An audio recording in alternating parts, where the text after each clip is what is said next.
আসসালামু আলাইকুম।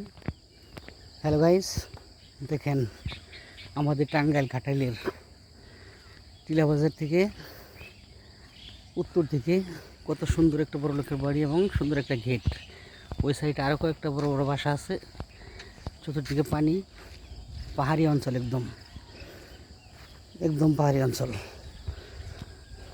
এই রাস্তাটা আমার অপরিচিত, কিন্তু আজকে হেঁটে বুঝতে পারলাম যে আসলে অপরিচিত থাকলেও পরিচিতর মতোই।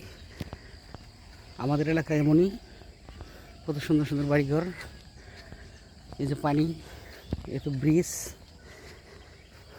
এই যে চতুর্দিকে পানি। সূর্য উঠতেছে, এখন সবে মাত্র সূর্য উঠতেছে। কত সুন্দর একটা জায়গাতে আজকে হাঁটলাম, জীবনের স্মরণীয় একটি ঘটনা। কারণ এই রাস্তায় কখনো আসা হয়নি, কখনো আসা হবেও না আমি জানি। তারপর আজকে একা একা হাঁটলাম। কত সুন্দর দৃশ্য, গ্রামের দৃশ্য দেখলে মন ভরে যায়। কত সুন্দর না লাগলো আসলে আজকে।